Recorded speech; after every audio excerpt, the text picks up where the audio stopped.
Hello and welcome to the channel. Today we're reading another anecdote from Reverse 1999, because while I haven't decided if I want to read future ones, I have decided that I don't want the only one on my channel to be one I disliked. So, the one we're reading today is about Tennant, the charming con artist. When I say she's charming, I mean she is actively flirting with women. Hang on a minute, I've been stun-locked. I've never looked at this with such a big screen. I can see more details, like that look on her face. Good day, my lord.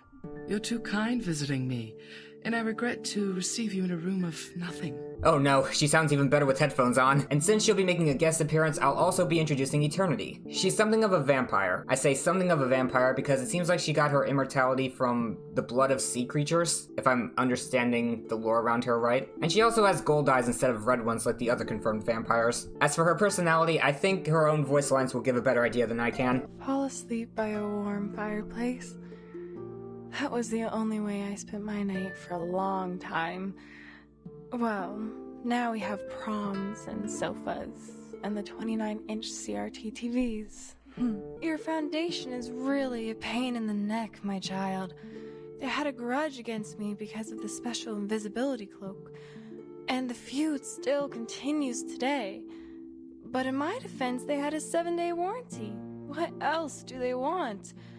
Or they can just give it a try, buy one more. Yep, she's a shady TV salesman, and she is shameless about it. Like, Tennant will hit their mark and dip. She will actively try to sell you more stuff after she's already conned you. Anyway, let's get started, because this is a fun one. Another thing we don't have with the new anecdote is this little blurb on the side. The Hook Diamond. Stay sober, stay focused.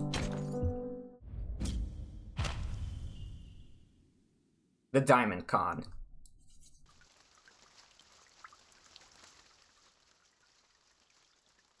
The presentation is just so much better in my opinion. Diamonds. It was in the 13th century when European merchants first re-encountered this fabled gem of kings. By the 14th century, Venetian craftsmen began cutting and polishing them to remove their flaws. In the 15th century, Archduke Maximilian of Austria presented the diamond engagement ring to Marie de Bourgogne, marking the first use of the stone as a symbol of eternal love. By the 16th century, Antwerp controlled 40% of the world's diamond trade. They maintain a dominant share of the industry even today. Then, during the 17th century, a passionate French gem hunter carried off a massive blue diamond from India's Kolar mine. After it was polished and cut, he named it the French Blue. Midnight Club. The French Blue. A fitting name indeed. Your knowledge of diamonds impresses me deeply, madam. The man raises a glass of golden champagne, and the one receiving his toast accepts it with calm poise. Oui? Trouble is, when it comes to diamonds, there's always a mix of truth and fiction. Yeah, and your thing is making fakes. Oh, I never noticed she's got, like, cat eyes. Man, the amount of new details I can see from playing on a bigger screen. One thing is true enough. The diamond ring I bought my ex-wife cost me $3,000. Jeez. And this is back in the day, too. Although probably not America. But still, jeez. A sly smile tugs at the man's lips. Diamonds are fitting symbols of love. On that, I must wholeheartedly agree. I have to say, I enjoy all of this diamond talk, madam. Oh, I forgot to ask your name. He extends his hand, inviting the woman to take it. Fleming Longman, International Trade Manager. Tennant slips off her glove and clasps the scarred hand. Bonjour. Brett Cosette. I deal in jewels occasionally. Madame Cosette. I heard from our host you were recovering from another bout of gastritis. You must be mistaken. I've never had gastritis. The only thing that plagues me is a bad tooth. But Mr. Rawls has found me an excellent dentist, bringing him all the way from Austria just for a little toothache. Fleming narrows his eyes, thumb rubbing the silver ring on his pinky. After a pause, he downs his champagne. I suppose that must be it. Apologies, Madame Cosette. I've only just arrived from America. I'm still feeling out the atmosphere. Yeah, I don't exactly know what country this is supposed to be taking place in. Fabulous. I presume you're seeking new opportunities in Paris, then? Oh.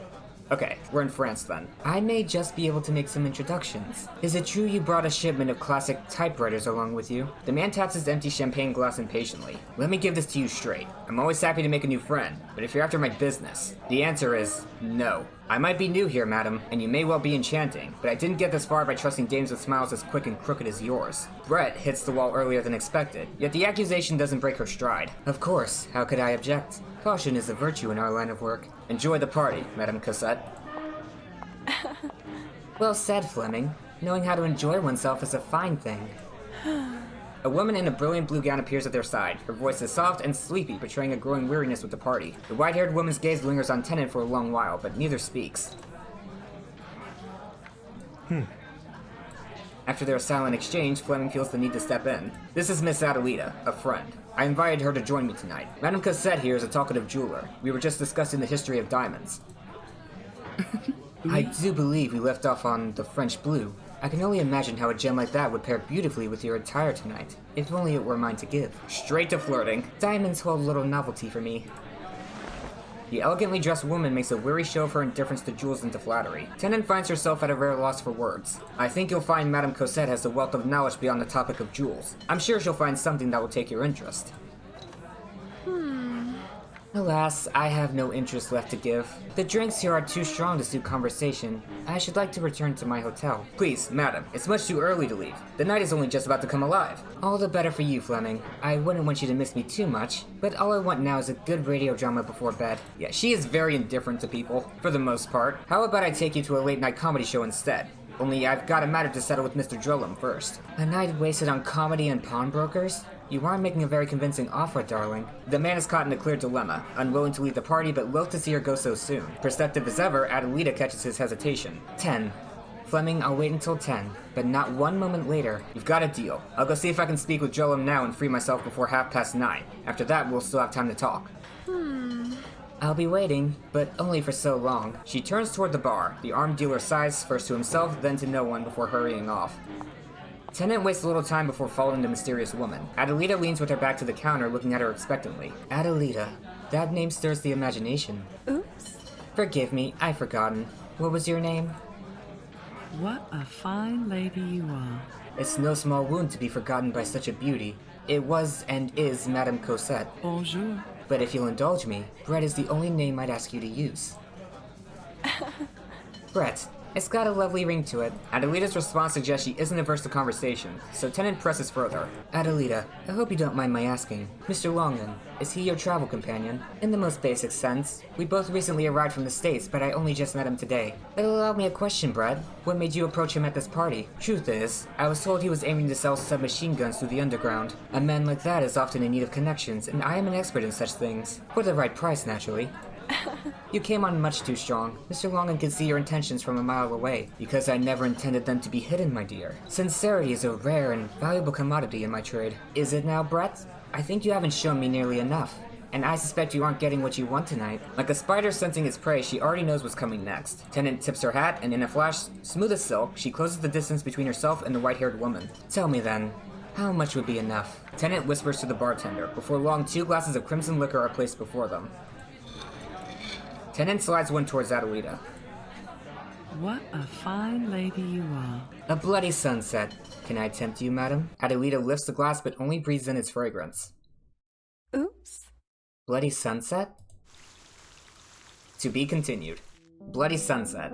Practice the art of listening by allowing others to express their opinions before you make yours known.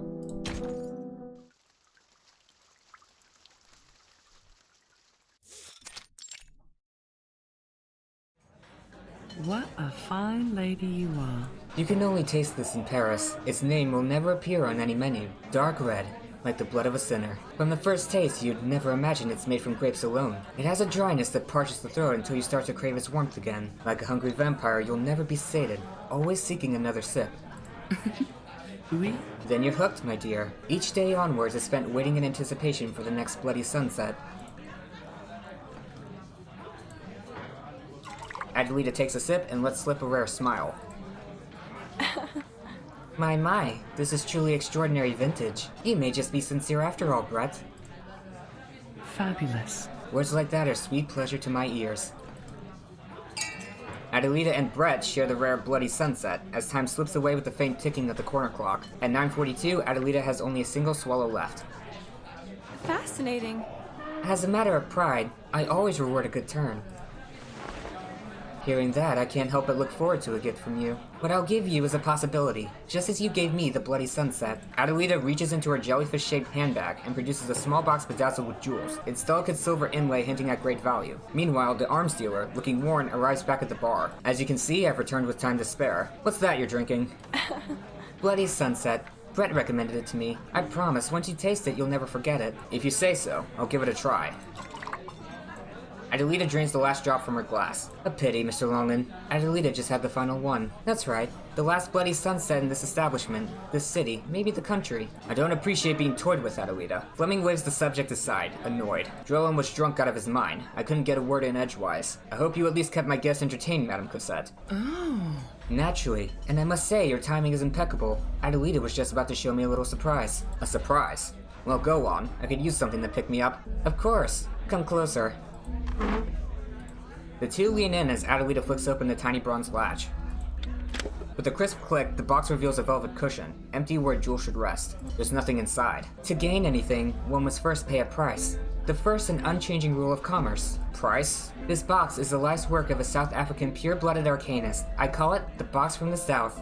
Fascinating.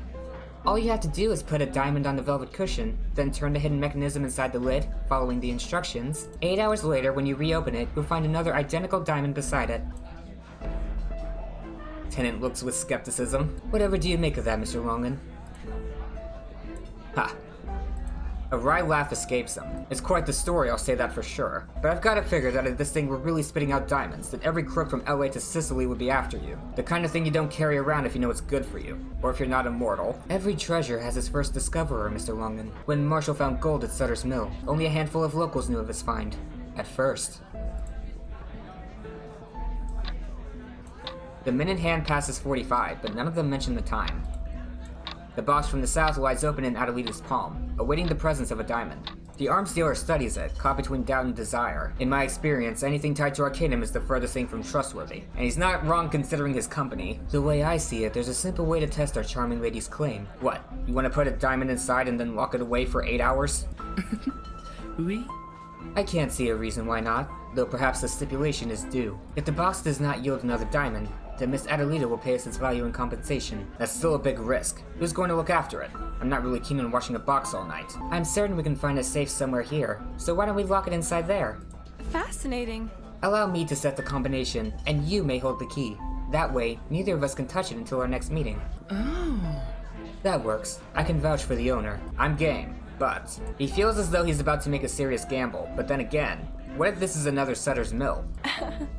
It's a game in your favor, Fleming. One way or another, you gain. I'll even arrange the collateral, money equal to the value of 2 diamonds. If the box works, you keep the diamond and return my money. And even if Adelita disappears, you still have the collateral. Seems like a game worth playing to me. Tennant stands between them, playing the part of a less than impartial judge. Even if I wanted to play, where would I get a diamond at this hour? Fabulous.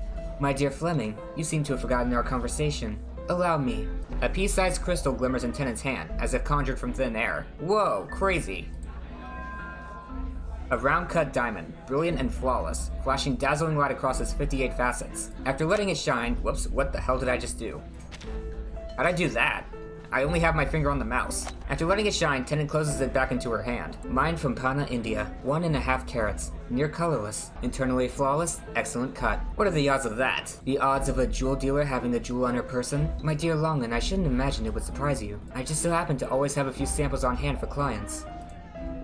Convincing. The logic of the statement puts Fleming at ease. Okay, I'm in. But what's this thing worth? At market price, I would suggest 20,000 francs. So, 2 would make 40,000. Would that be agreeable to both of you? The arms dealer lowers his head, mind racing. So, if I've got this right, out of the gate, I'm up 20,000, enough to cover my expenses. And if this thing's a phony, I walk away with 40,000? For that matter, if this diamond of yours disappears, that's your problem as far as I can see. The sharp-nosed merchant smells opportunity. His eyes gleam. Yeah, it's like no risk at all for him. Or so it seems. Sounds like a deal. Tennant sets the diamond on the velvet, and Adelita snaps the lid shut. The clock strikes 10. Fabulous. Come, Mr. Longman, let's ask the manager for a safe.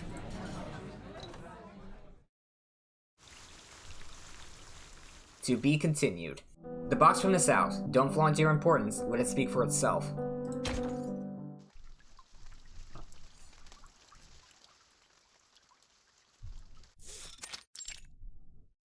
VIP room? Midnight club? Fleming, where did you manage to find 40,000 francs overnight? There are opportunities everywhere, sir. You've just got to keep an eye out for them. Monsieur Drellum arrives to meet with Fleming early in the morning, still obviously hungover from last night's drunken revelry. So, you won't be selling the Merciful Maria after all? It looks like I won't have to. I've got time to spare and money to burn. I've heard it all before. Just remember, my offer for that pistol stands. But its value here will only drop with time.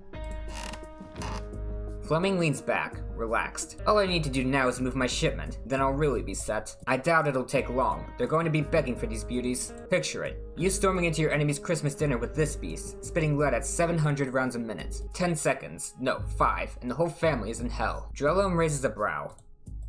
How cruel. I'm not interested in judgment from a half-drunk loan shark. Now, make yourself scarce. I've got more important guests coming. Whatever you say. But just remember, if things fall through, I'm always ready to make a deal. The pawnbroker stumbles out, either unconcerned or too bleary-eyed to care. Fleming pours himself another drink, tapping his foot, waiting for the woman who can bring him 2 diamonds. 10 minutes later, the door opens and Adelita steps in lightly. Fleming rises to greet her. Fascinating. We meet again, Mr. Longan. I do hope it won't be a wasted trip. One way or another, we'll soon find out. Where's Madame Cosette? However in the world would I know? We never agreed on when to meet. I came now only because it was convenient. So, do we wait for her? Brett isn't part of this game. As long as we can return her diamond, that's enough. True. No point wasting time. He wraps the safe's sturdy lock with his knuckle, then take out the box from the south and place it on the table. If you're telling the truth, that should mean there are 2 diamonds inside. Oops. Let me think through that long code. She turns the lock with ease and opens the safe. The box from the south lies inside, unchanged. She lifts it out, sets it on the table, and with the same motion as last night, unlatches the lid. Ah! 2 diamonds of equal size rest on the velvet cushion. That much is undeniable. As you can see, this is the diamond Brett provided, along with its copy. I trust you remember its value. 20,000 francs. By our agreement, you should return my collateral. This is impossible! Fleming no longer cares about the money. He crouches over, stroking the miraculous box. Despite his disbelief, he finds an impulse surging up inside him. I want that box! Name your price! Fascinating. A gun. A gun? Huh. I've got plenty of guns. I'd sell you one for $150. Huh. But I have my sights on a very particular one. Fleming lets go of the box, his thin lips pressing into a hard line. The Merciful Maria. That's the one. A beautiful little pistol. It once belonged to a mafia matriarch, and it was said that it could tell who was a traitor. Fire it at your own men, and if they're loyal, the bullets will spare every vital point of the targets. You've heard of it. Huh. Call it a hobby. I like digging into and collecting such curious things. And while I've heard less than pleasant rumors, I personally don't care how the gun ended up in your hands. Hurried footsteps sound outside the door. Moments later, Brett flings herself into the room. Perfect. I'm glad to see you're still here, Adelita. Brett? You've come at just the right time, madam. Come, take a look. She's deceiving you, Mr. Longan. The box from the south is nothing but a cheap trick. What are you saying? I saw it with my own eyes. Look at another stone, identical as far as I can tell, though maybe you ought to take a look. I have no doubt the diamond is real, but the box from the south is far from the life's work of an arcanist. It's only a jeweled puzzle box. Huh. Brett, please, I really don't appreciate this attempt at ruining my deal. Without another word, Tennant draws her pistol and fires, striking the box's lid dead on. Good God! The lid shatters into powder, spilling several diamonds across the table. These diamonds. Where did they come from? They were hidden in the lid. All you need to do is turn the spring, and one will pop out every 8 hours. From your point of view, it would seem like it was creating diamonds from thin air. It's a clever trick, isn't it? With 6 stones in reserve, it would take another 2 days before you'd realize something had gone wrong. Have I got that right, Adelita? The startled woman steps back from the shattered remains of the box. I don't really know all the details. I didn't make it. It just happened to fall into my hands. I hate to think you were fooled by this, Fleming. I should expect it's clear as day to you now. You investigated it? It was my diamond inside that box. It was entirely in my interest to know its secrets. Fleming glares at Adelita. You were after my pistol from the very start! Her scheme laid bare, Adelita offers no defense. I never meant for things to be like this. I should go. Fleming slams his palm on the remains of the box, sending small pieces flying off. Go! You think I'm just gonna let you walk out of here? Let her go, Fleming. What? She's a fraud. We can see that plain as day. But I do hope you can see why violence wouldn't be good for any of us. So what? She just gets away with making a fool of me? Like I'm just some dumbass tourist to be fleeced? Fleeced? Take a look at what you have right in front of you. He glances down at the table strewn with shards, and at last grasps that pair of words is hard to say. And at last grasps Brett's point. He's not grasping breasts. Diamonds. Oui? Just think of these diamonds as your damages. Aside from my own, of course. The rest should come out to 120,000 francs. I think you'll find they're worth even more than that. I choose them specifically. Don't push your luck, Adelita. We're letting you walk away without harming a pretty hair on your head. She hesitates, her eyes lingering on the diamonds with a defeated and wistful expression. But she has to choose. I suppose I have no choice. Get out. And don't ever let me see your face again, swindler. Adelita whirls and makes for the door, brushing past Tennant on her way out. I won't forget this, Brett. With the con artist gone, Fleming plucks the scattered diamonds up from the table, his lips twitching into a crooked grin. A bruised ego traded for 120,000 francs. Not a bad bargain. He tosses a diamond to Tennant. Sit with me, Brett. I owe a loyal friend my thanks. Didn't you say you were curious about my typewriters? Whoops. How do I keep doing that? That's a very sensitive button.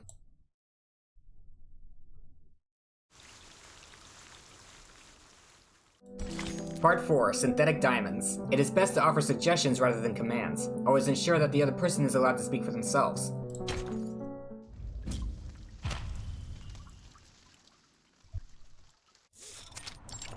Inside the car. I should have trusted you sooner, Brett. You really saved my bacon back there. I never imagined things could go this smoothly. That client you introduced me to is perfect. My first shipment is already out. I believe my fee was 10% of the deal. Cash. Fleming leans closer, locking eyes with Tennant. I was waiting to see when you name your price. Fleming bursts into a belly laugh, then pulls a thick stack of bills from his coat and hands it over. There's no better conversation than one that ends with money, and no easier conversation partner than someone who wants yours. Say, you'd call yourself a business person, wouldn't you? Last time I checked. Ah, but I get the feeling you've got something else going. What's your real angle? Research. Pointless research, I'm afraid. Far from profitable. Research. It isn't worth wasting words. The car comes to a steady stop at the curb. My apologies. I should go. Best of luck with your business, Fleming. You live here. Do you mind if I were to swing by sometime? I'm out, Mr. Fleming. Huh? I have no intention of digging myself deeper into the arms trade. This was just a means to an end. No, wait! Can't I just come by as a new friend? Allow me to stress this. I'm not interested. Not about business. Just a drink. Conversation. Maybe we'll find other ways to work together. If you insist, we can go upstairs and talk. Synthetic Diamond Lab. The room is nothing like what Fleming imagined. No heavy grandfather clock in the corner, no mounted trophies on the walls, no spacious, luxurious sofa in sight. My apologies. I'm afraid I'm far from set up to entertain guests. This is a lab, not a parlor. You actually live here. Tennant sighs helplessly and sets the cash he just received on the table. Every franc I earn goes into the instruments and materials in this room. 750,000 francs so far. Fleming's face twitches, his scars contorting with it. What could possibly be worth that much? We really shouldn't talk business, Fleming. Besides, I worry you'll start comparing me to Adelita. What does that fraud have to do with this? Come on, Brett, let me in on this thing. You're a smart gal. If you've spent 750,000 francs on this place, well, I refuse to believe it's something foolish. Reluctantly, Tennant picks up a clear beaker and swirls it, the crisp clink echoing through the lab. Tiny sparks glimmer at the bottom. These are diamonds, but they weren't mined from any pit. The raw material is nothing more than charcoal, and they were made right here, in this little room. Give me a break! Diamonds, really? Tennant sets the beaker back down and covers it with a handkerchief. See, Fleming? This is why I didn't want to talk about it. I assume you think this is just another scam. No, not at all. Now I see. This is why you exposed Adelita's tricks so quickly. You're exactly who you say you are. An expert in your trade. You and that fraudster are nothing alike. I can feel it. They have very different ways of going about things, but they are definitely both fraudsters. You're calm. Disciplined.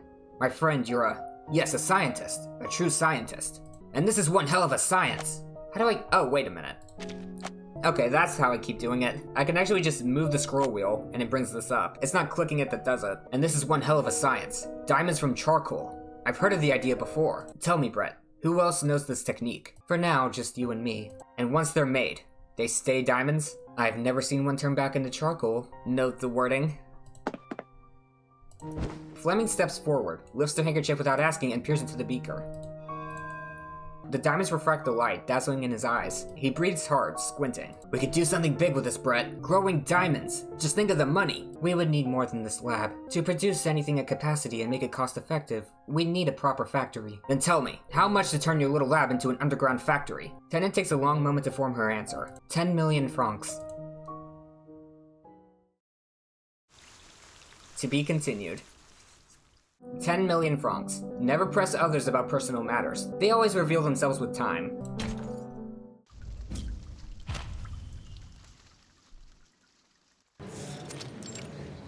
At the pawn shop. Didn't expect to see you again so soon, Fleming.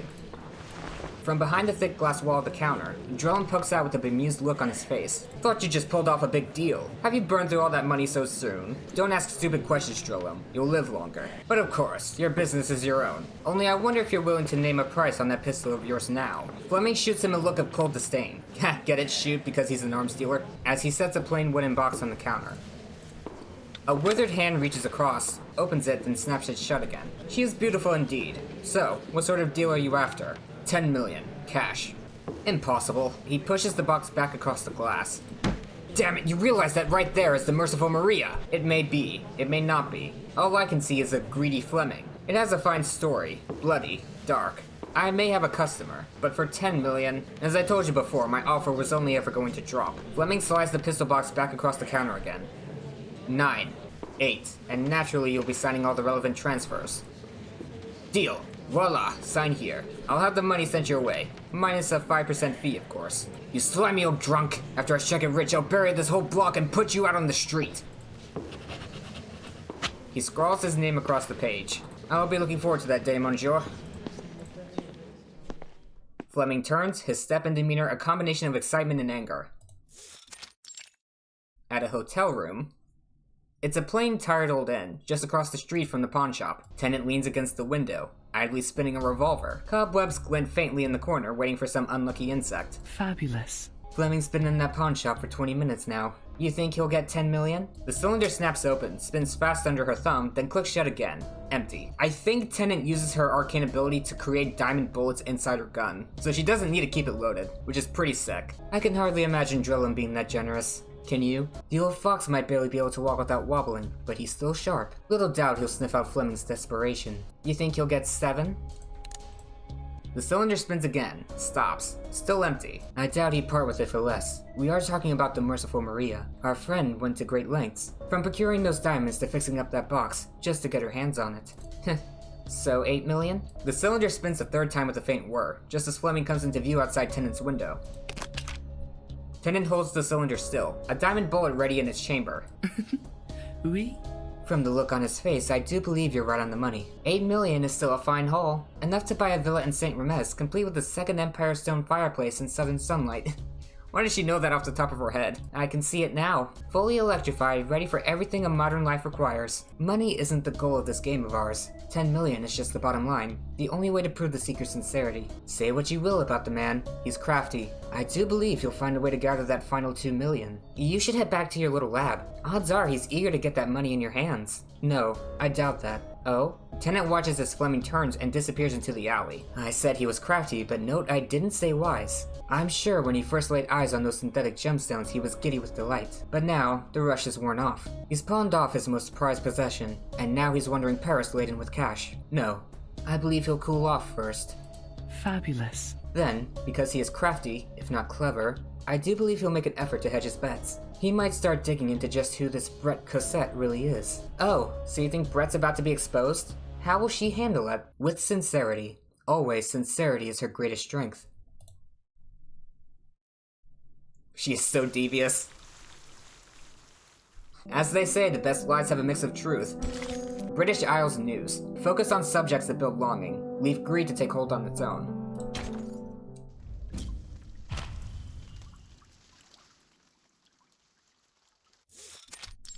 Inside the car. Since the 19th century, scholars have theorized diamonds could be made through industrial means, but human industry still hasn't discovered the technology needed to sustain the pressure and heat necessary to turn carbon into diamond. However, certain arcanists of special bloodlines know another path to creating diamonds. Sir Lawrence Tennant, a British colonial officer in India, was able to use an arcane skill to turn charcoal into diamonds, and his sole daughter, Ada Tennant, inherited the same fraudulent craft. The rest is a series of criminal accusations against Tennant related to diamonds, and a brief mention of his daughter, Ada Tennant. Fleming sets the papers down, his face dark as he stares at the private detective in the passenger seat.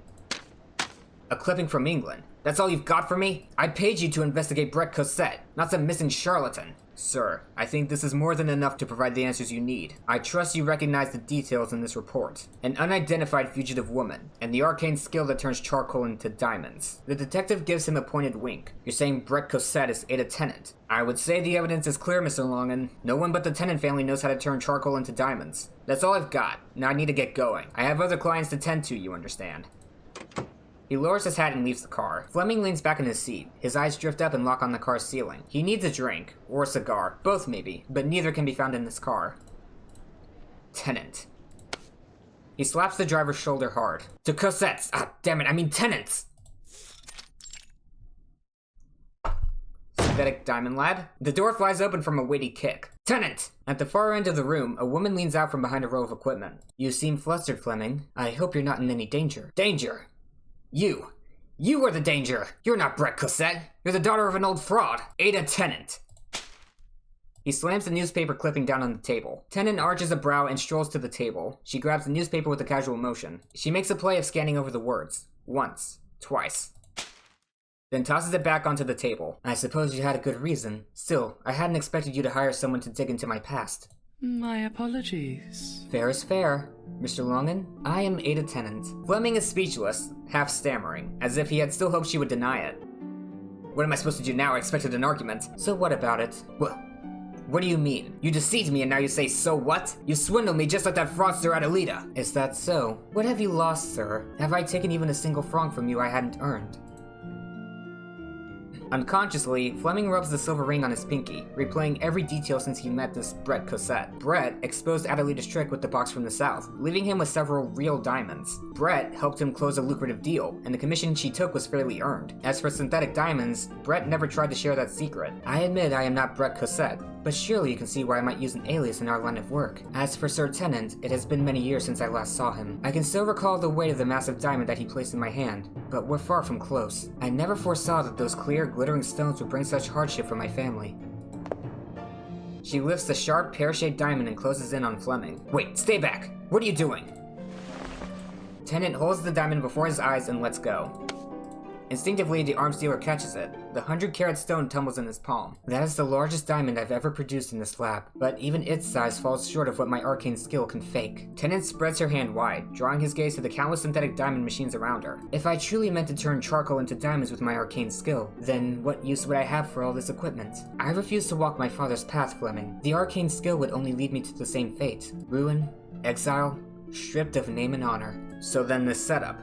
What's the difference, really? The diamond in your hand was made by theory and precision instruments. It's a product of industry and science, not arcanum. Like a soda from a bottling company or a bit of canned beef. Abundant, mass-produced, bringing vast wealth to its maker. For a moment, Fleming freezes, brow furrowed as he stares at the stone in his palm. Brilliant, flawless, impossibly hard. Indistinguishable from the real thing.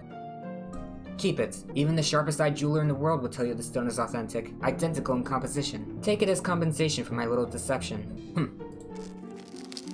He presses the pear-shaped diamond against the metal frame of the chair and scrapes hard. With a shrill screech that, thankfully, this game did not play a sound effect for, a groove edges into the steel, and the diamond is untouched. And what do you plan to do now? I'll send you flawless stones regularly, so long as you keep this operation secret. Then I'll keep building capital until I can raise a factory and a network of distributors, then earn even more. What's worth pursuing other than profit? Profit. His fist tightens around the synthetic diamond. You aren't wrong. I underestimated you. No. In fact, I'm beginning to admire you, Madam Tennant. I can tell, deep down, we're the same kind of people. Whatever do you mean? I mean I'm not gonna hold the past against you. I'll still make my investment, but here's the deal. Once everything is started, I run the factory. Fabulous. And I would just be the technician then? Absolutely. I'll get started on the plans. You and me, Tennant, we're gonna turn the diamond market of Europe, no, the whole world, upside down. To be continued. The merciful Maria. Always keep things nice and tidy.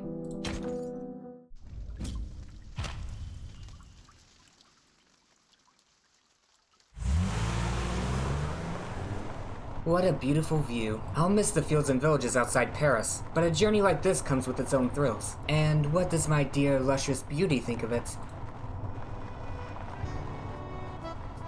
Eternity is still appreciating her newest addition, the Merciful Maria. Just a second, gotta let you guys admire the art a bit, because this is gorgeous. These two are such pretty characters. Rare, dazzling, gaudy in its power, priceless in appearance, and acquired at nearly no cost. Don't expect too much of me for now, Brett.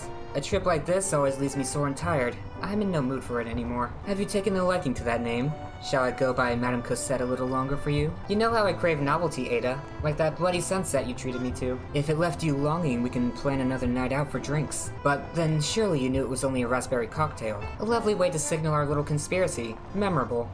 Fun even, wasn't it? Neither of us imagined we'd cross paths at that party with the same goal in mind, but just look at the surprise we crafted together. This was truly an unbelievable gift, Ada. All I really paid was a few lies and some diamonds destined to turn back into charcoal. Truly, you ought to be thanking our dear Mr. Longan. I'd call that a happy ending. Oh, don't forget one more small cost, my box from the south stuffed with diamonds. Of course, a clever box and a handful of sparkling stones. Perfect bait for that first taste of trust. And smashing the box. That was thrilling. Unforgettable. I'll cherish this little performance of ours forever. It was a true stroke of brilliance to bring in that detective. Every single angle was accounted for. That clipping may have exposed Brett, but it let Tennant twist Fleming into believing an even deeper story. Though it does make me wonder, what became of the real Brett? At last, Tennant shares her secret candy. The real Madame Cosette is still abroad, recovering from gastritis. She won't be returning to France for a long time. It was a risk taking on a real name like that. I knew Fleming wouldn't argue the point. He still thinks we're building that factory. The laughter is carried on the wind down the French country road. You know what we're missing? Some sound techs, a camera perhaps, and a crew to cheer,